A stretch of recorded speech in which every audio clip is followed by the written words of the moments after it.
Awful. All absolutely awful. Like, for match-going fans, nobody had a clue. It doesn't protect player health because everyone's just stood there for 6 minutes on a freezing cold night waiting to get going again. And just like the reasons and the excuses that have come out since for why it happened and unfolded the way it did are just unforgivable.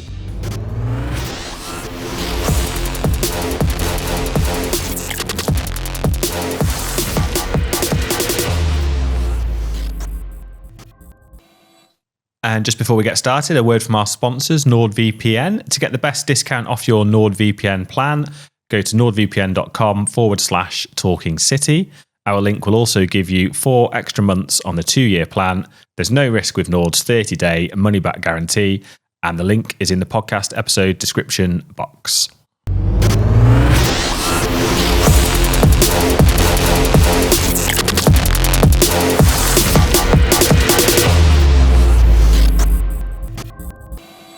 NordVPN, cybersecurity built for every day. Hello and welcome to the latest edition of the Manchester is Red and Talking City podcast. You know, it's Derby week at the MEN when we combine the podcasts for a one-off special. Double the views, that's what we like to hear. It is myself, Tyrone Marshall and Simon Bajkowski today. Unfortunately, we're both at home. We've had issues getting into the studio, so the boxing gloves I bought are about to go away and the joust will have to remain verbal instead. Simon, how are we? I'm good. On the plus side, I didn't have to put on any trousers. I know, yeah.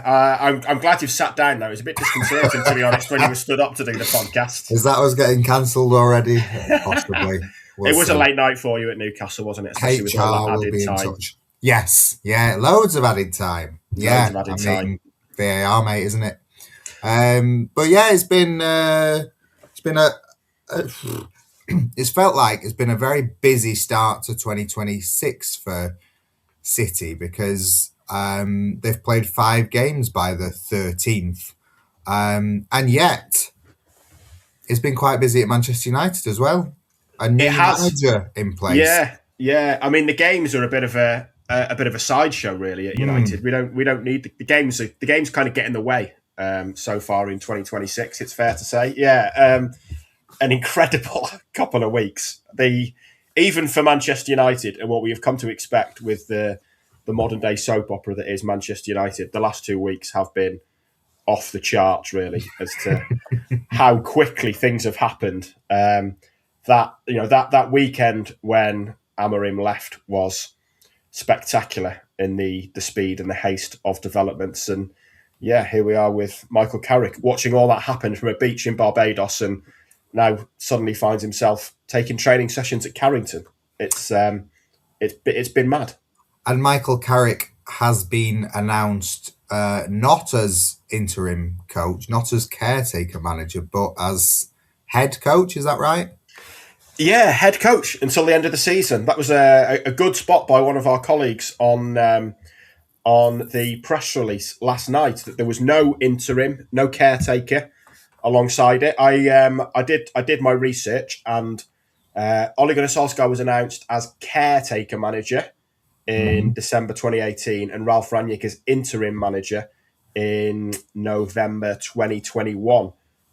Carrick has got neither. I'm told that we shouldn't read too much into it, that it's a new regime, that basically the brains trust, the Politburo of Wilcox and Barada, didn't appoint Solskjaer and Rangnick, and I'm sure we'd never have appointed Solskjaer and Rangnick, hence the job title. But it does kind of, I was just speaking to someone then, and I said, basically, he's in the same situation as he's head coach, as in, you don't get an interim player, do you, or a caretaker player, even though it might look like it at times.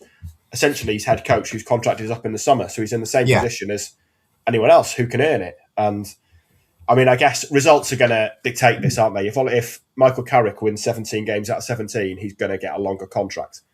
If he wins half the games and they finish 12th, he's not going to get a longer contract. But it certainly suggests it's not being ruled out. And I think that was the interesting thing with Solskjaer and Carrick, that I was adamant if they gave it to Solskjaer, whatever he did, there's no way he was getting that job for any longer. They've been there, they've done that, and it was always going to be short term. with Carrick, it feels like there is that possibility because he is. It feels Solskjaer's best days are behind him, isn't he? Solskjaer isn't going to get a job as big as he's had ever again. Whereas Carrick is potentially at the start of a coaching journey. He could be England's answer to Pep Guardiola. We just don't know. So there is always that possibility that this is the start of Carrick's metamorphosis into the English, the Tyneside Pep Guardiola. I don't remember Pep Guardiola getting sacked by a second division club, but I'm not sure whether I will take the metaphor on that basis. But I'll give it you. It's not a perfect analogy. Yeah, what it kind of confuses me a bit because if it was any other coach who'd just been sacked in the Championship or sacked at the end of the summer in the Championship, then I don't think United would be going for them. But what does having played for Manchester United and having briefly managed Manchester United, how does that qualify him further for a club who are trying to reach the Champions League this season? Just a DNA, isn't it?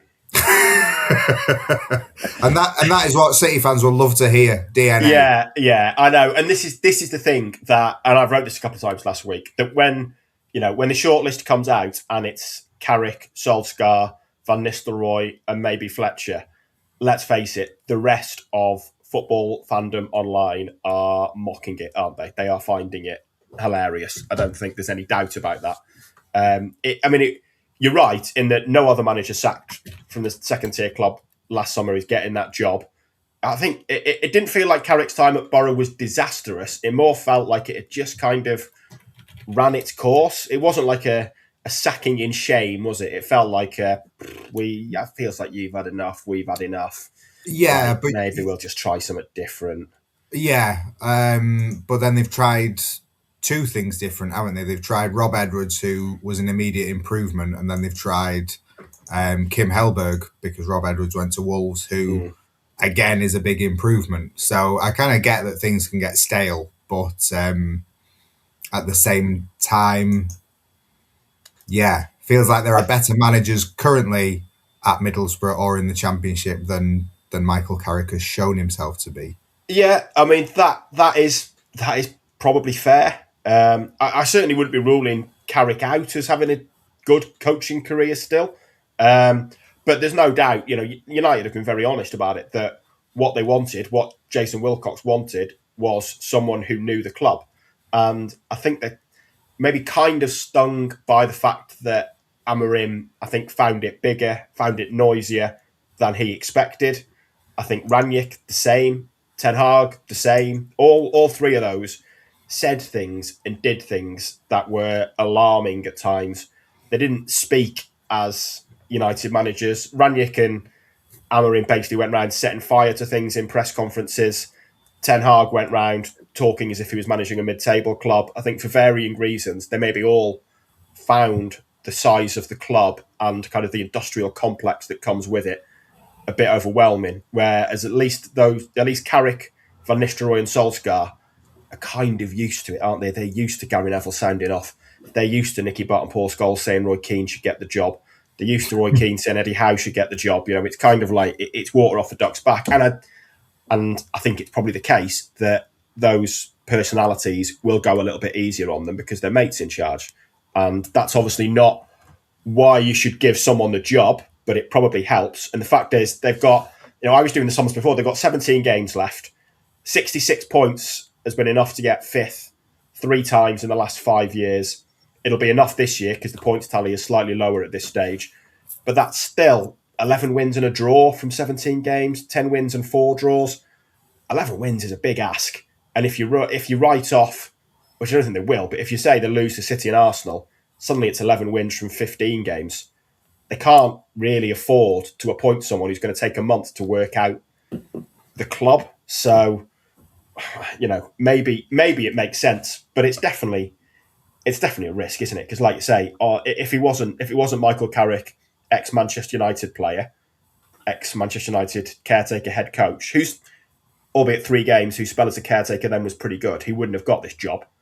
Like, I don't think there's any doubt about that. But it is definitely a risk for those executives in charge, who of course have Manchester City connections. I'm presuming there's a lot of sympathy at the Etihad for the predicament Omar Barada and Jason Wilcox find themselves in.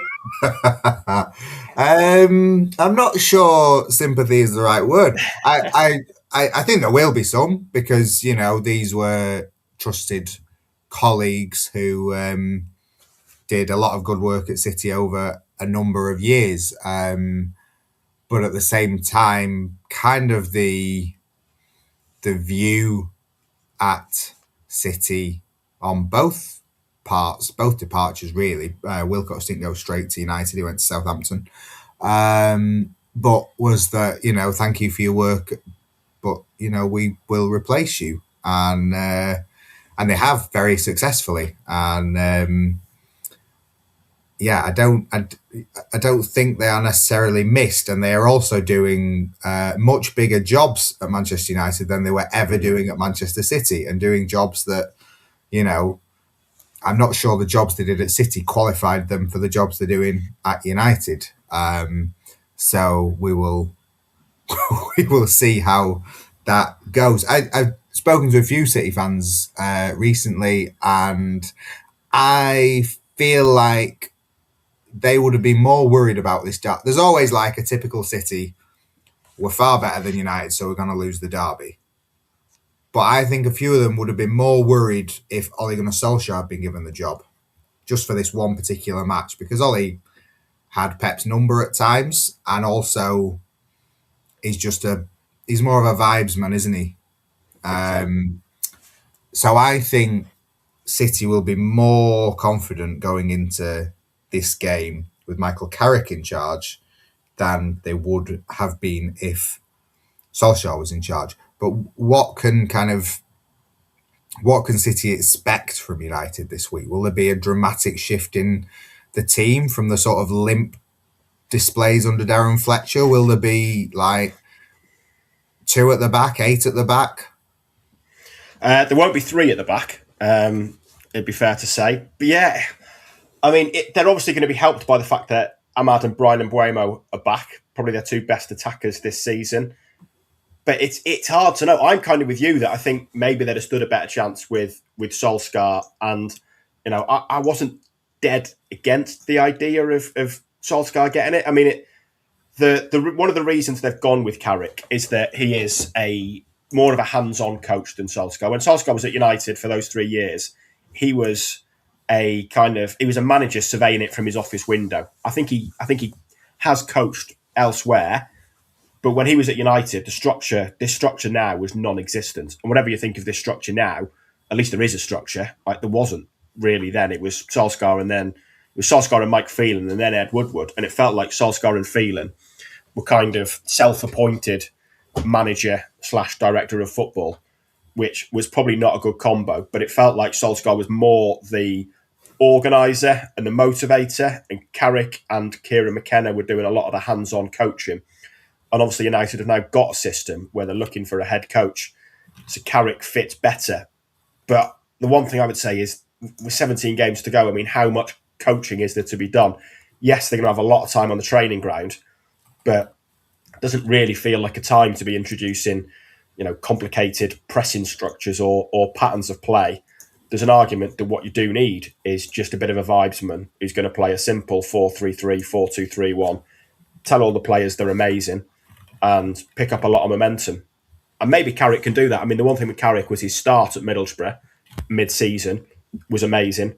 When he took over from Solskjaer in November 2021, United were in a mess. They just lost 4-1 to Watford. He beat Villarreal, beat Arsenal, and drew at Chelsea. So I guess he's shown he can do that. But, they've gone for more of a coach. I think that's probably wise. And like I say, I think there's more chance of Carrick proving that he could do it long-term than there is Solskjaer. But yeah, for this weekend, you probably do want a vibesman. And it's hard to know what to expect. Like, I imagine it would be a 4-2-3-1. It sounds like, I'm not going to confess to have watched a lot of Middlesbrough under Michael Carrick, but it sounds like it became kind of sterile domination in a way, like a lot of possession, but the build-up play wasn't quite there. Maybe with better players at your disposal, then it works. It works better. You sometimes see that with coaches, that when he's got better players, it might work better. Yeah. But also in 3 training sessions, I think it's probably hard. A, that's going to be hard to do. And I was going to say B, it's hard to do against City, but I guess this is a different. I was going to say it's hard to play that way and control possession against City. But this is a City team that has changed this year, hasn't it? It has, but it's interesting you use the word momentum in that answer, because momentum was kind of lost. Like, we're recording exactly a week on Wednesday afternoon from when, City drew with Brighton for the 3rd draw in a row, 3 draws in 7 days to start 2026. And a colleague tweeted rather glibly about how well City had done to extend their unbeaten run. And it was it was like gallows humour, because not only had they blown 3 games, but they'd also lost Ruben Diaz for 4 to 6 weeks. They'd lost Guardiola probably for the season. Savinho, who not first choice, but an option on the wing for 6 to 8 weeks. So big injuries, and they were piling up, and Haaland was exhausted, and Pep kept picking the same players. And it kind of felt like, oh, this has suddenly kind of crashed, and we don't know how to get it back on course. And there didn't really seem to be a way in the week that has followed for them to do that, but they have, like, remarkably. Scoring 10 goals will kind of do that, especially when Erling Haaland gets none of them.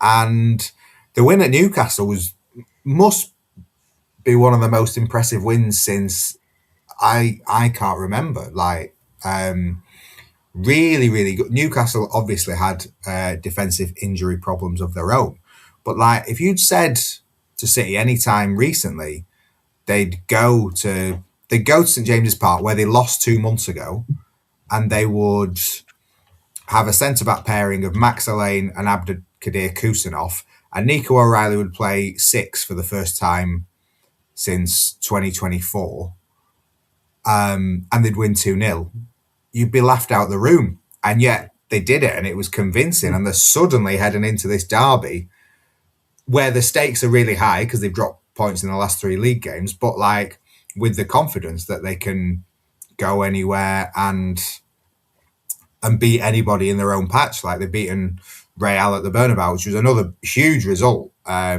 statement result. But the performance at Newcastle was fantastic, and it's always difficult going to Old Trafford. It doesn't seem like Old Trafford's being particularly kind for United to play in front of at the minute, but City will be going there sort of on a real high. Yeah, and they've got a new secret weapon as well, haven't they? Who United would have quite liked to have as well, along with half the Premier League. Antoine Semenyo, who was not earmarked to play left wing back at Manchester United, it should be said, but has made a pretty impressive impact at City, hasn't he? It feels like it's hashtag narrative for Semenyo to do something on Saturday. Yeah, he's had an amazing start, and again, his performances have not been amazing. He did pretty much well. He did very, very little in the first half against Exeter, and then in 15 minutes in the second half, he got an assist and a goal, and then got taken off. He did very little in the first half against Newcastle. Lewis Hall was tremendous, both up against Semenyo and Foden, often at once, just coming out of every situation with the ball. But then again in the second half, he just pops up, and it's quite funny that Semenyo is kind of seen as this direct runner, sort of to move towards this new City, and yet last night pops up and scores a goal that Raheem Sterling scored about 1,000 times under Pep City.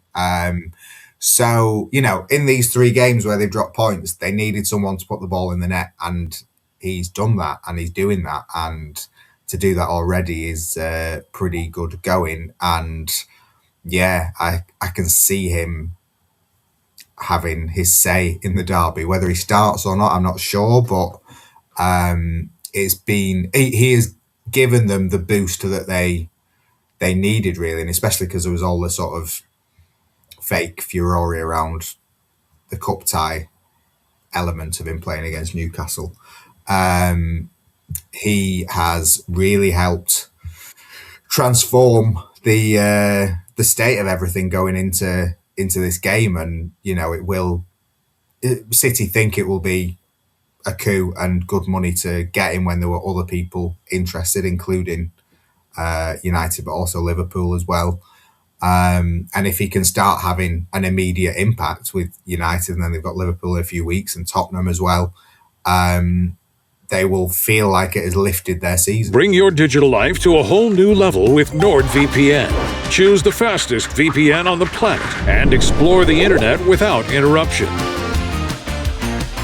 Yeah, you mentioned there a new City. I mean, we kind of talked a minute ago about how Solskjaer had Guardiola's number, is maybe pushing it, but he got some very good results against Guardiola, didn't he? And it often felt like that was sit back, counter-attack, use your pace. Marshall and Rashford would always be on it in those games. That probably works less against this City. It feels like City are kind of transitioning into a team who play a little bit like that themselves at times. Yeah, I think so. But also, Newcastle would always be a prime example of a team that would hurt City with that pace as well. They've had like Anthony Gordon and Isak and all these players that can really hurt you. And last night, Kusanov was great. And Kusanov he had that big mistake against, more than a mistake. It was a horrendous first 5 minutes on debut. We're going back a year now. But he's been really good this season when he's played, and he's coming again. And his pace and reading of the game means that City are not as vulnerable as they used to be to pace down the middle. And when they've got O'Reilly and Nunes playing left back and right back, they're less vulnerable to pace down the outside. So they've kind of negated some of that. I mean, United have sort of lost their free-flowing, pacey attack anyway, haven't they? But City have changed, and it is a new team. We've also got Ryan Cherky in the team, who obviously came across Manchester United last season for Lyon and is very, very determined to make up for Lyon's defeat. So I think there will be a couple of surprises in the City team in terms of new faces that United haven't really come across, that will make it even more difficult for them. Yeah, I mean, United fans looking at it will probably be thinking, Amad and Mbeumo back, Sesko in form. You look at that City defence and think that's the weak point. I mean, is the defence going to be Nunes, Kusanov, Elaine and O'Reilly? And is it a weak point? Is that something United can get at? It hasn't been a weak point, it hasn't been as much of a weak point as it was expected to be. This time last week, it was all a bit panic station. City have to sign Gay this month, at least somebody else. And that has kind of gone away. They're still looking at Gay. They're still looking at signing a defender this month, even if they can't sign Gay. But it's not the panic and the urgency that something has to be done, because Elaine has been unbelievable. And again, going to St James's Park and playing like that when it's your third appearance for your club it's been beyond what anyone expected. And so, Newcastle came at it and thought, well, we've got our own defensive problems, but we can get at City's defence. And they had one or two chances, but really they didn't manage to get at City's defence. I can see why United would target that area of the pitch, I suppose, or make that their game plan. But I do think, again, City might just sort of surprise them with how good they are. And watching the game last night and doom scrolling Twitter as well, I noticed something that seemed to unite City and United fans together as well, which was VAR. You were there last night. What was your? We're not going to talk about the game too much. You mentioned it a bit, but it feels like VAR is a hot topic again. I mean, that was a utterly ridiculous use of the technology, wasn't it? Awful. All absolutely awful. Like, for match going fans, nobody had a clue. Nobody had any clue. And then the ref, Chris Kavanagh, just stands there after 6 minutes and says, Erling Haaland was offside. And everyone thinks, well, why is it taking you 6 minutes to decide that? I mean, it's not in the it doesn't protect player health because everyone's just stood there for 6 minutes on a freezing cold night waiting to get going again. And just like the reasons and the excuses that have come out since for why it happened and unfolded the way it did are just unforgivable, really. They're just not good enough. And it's one of those things where, something will come out in a few weeks and say, this is that, and this should have been done better, and it won't improve. Like, City went to Nottingham Forest just after Christmas, and Sean Dyche was incensed and said, how on earth can these things happen? And one of them they got right, and one of them they decided that Ruben Dias should have been sent off. But this, Nottingham Forest made a big song and dance about it, and then Nottingham Forest didn't make a big song and dance about it when things went their way unfairly against West Ham, and they got a crucial victory at West Ham when maybe they wouldn't have done. And then on Tuesday, you see City. So like it goes for and against every club. It's not like certain clubs being like, this is terrible, we need to get rid of it. But just the way it is being used at the minute is atrocious. And, we're not, well, was it 2.5? It was 3 years ago, wasn't it? The treble game when was it the Rashford goal or the Bruno Fernandes goal? Yeah. One of those was I can't remember which way around it was now, but yeah, one was offside, weren't they? Yeah. I think Bruno curled it in, did he? Yeah, I think Rashford was offside. Yeah. And Bruno finished it, I think. Yeah. I couldn't say for certain. Yeah, and there was an apology after that, and they were like, that won't happen again. And you're like, we're 3 years on, and it's still a dreadful standard. So hopefully there is none of that on Saturday, and anything that does happen is all clear cut, and we're not left talking about referees and officials and technology again after the result. I mean, it made it worse, didn't it, that everyone had been to FA Cup games at the weekend when there was no VAR, and even the amount of stuff I saw on Sunday and Monday from people who've been to Cup games and were like so refreshing just to be able to celebrate a goal. And I've always thought that element of it is slightly overplayed, but it's obviously gaining momentum. And then for the very next game that VAR is back, for there to be such a ridiculous, and whatever you think of the rights and wrongs of the actual decision, for it to take so long is just obscene, isn't it? Yeah, well, I mean, Pat Nevin was on commentary for BBC, and he said sort of, I am a fan of it taking as long as it needs, as long as they get the right decision. But I'm not sure they've reached the right decision. And it's almost like, do you need a timer of like, if you can't decide in a minute, then it's not clear and obvious. Like I don't know whether I quite like the semi-automatic offside, because that should decide for you. And it's just like the linesman, but more accurate is what we're saying. That like you're either offside or you're not.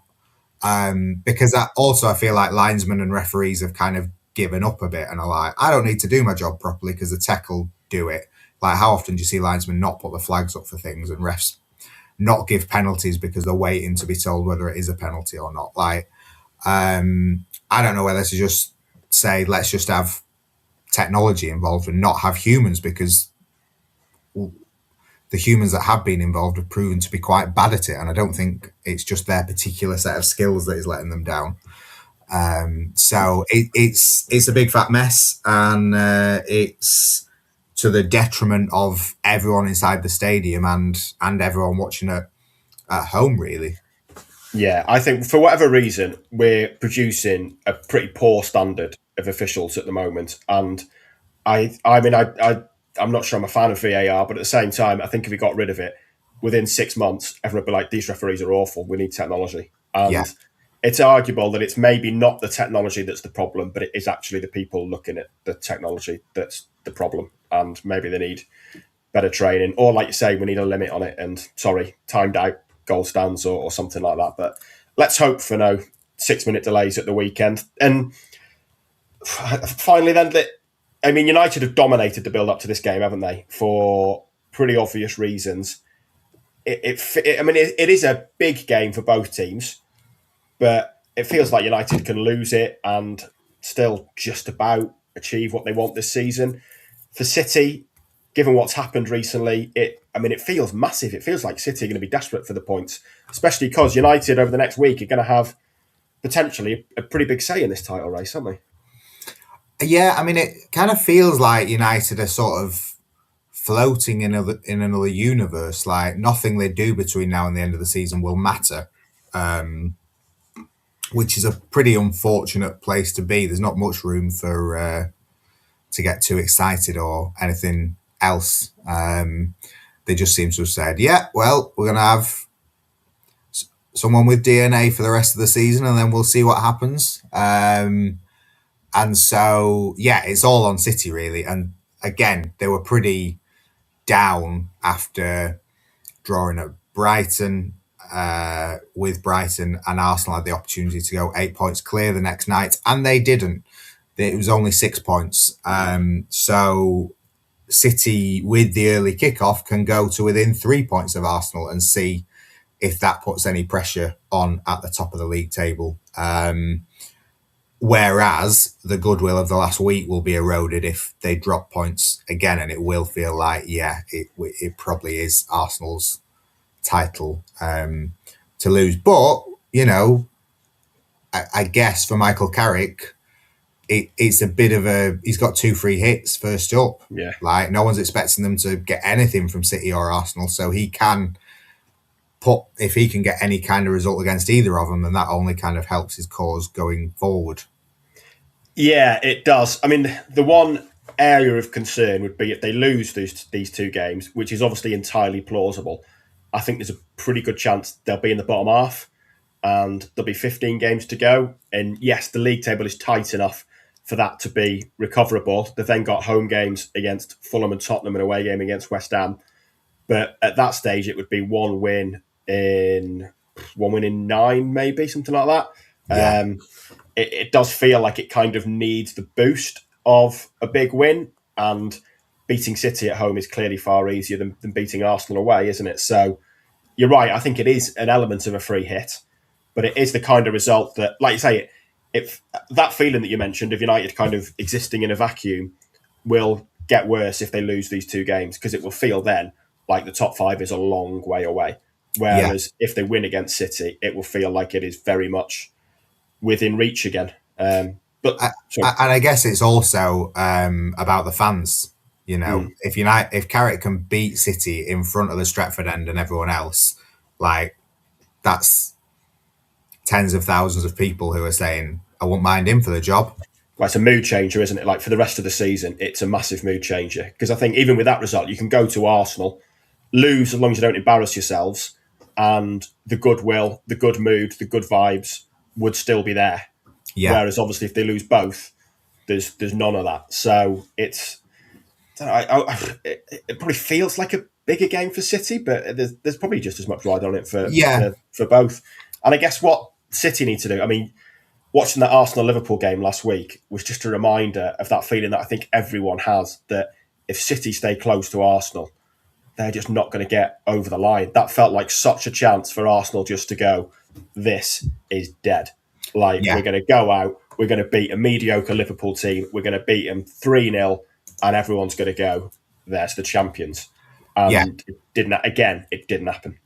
Yeah, and again, I think it's the difference between sort of, if City can beat United this weekend, they can say, right, we had our mini blip, that is over now, we are now going to power through, and they're at Bodo Glimt on Tuesday, which they should win, but can also make changes. They've got Wolves at home next weekend, which they can win and also make changes. Tottenham away. Tottenham are dreadful, especially at home. So it is a chance for them to take that challenge to Arsenal again and say, we don't think you're all that. Show us what you're made of. Whereas, I think anyone in a title race doesn't want to feel like they've given it to their rivals. Like their rivals didn't have to work as hard as they should have done. to win the title. And I think that's what City need to focus on. And if they beat United, they can do that. If they don't beat United, I think they have to kind of resign themselves that any silverware they do win this season will be cups. What's the temperature in Bodo next week? It was showing -12 last night, but I think it's been -2 today. So, positives then. You should wear shorts and t-shirt to Old Trafford at the weekend, just so you feel the warmth and feel the benefit in Bodo next week. Yes, that sounds good. I'll report back next week as to whether that happens. Right, have we said enough, do you think? Yes, I could say that it's more than I've got on now if we wanted to. Let's finish how we started. Yes. With that image, dear listeners and viewers, we will leave you. This stream will cut off just before Simon Bajkowski stands up and leaves the room. Thank you for listening. Thank you for watching. Please remember to like and subscribe, whether you've watched us on Talking City or Manchester is Red. Give us a review, subscribe. We'll be back next week on separate channels to review the game. For now, thanks for listening, and we'll catch you all soon.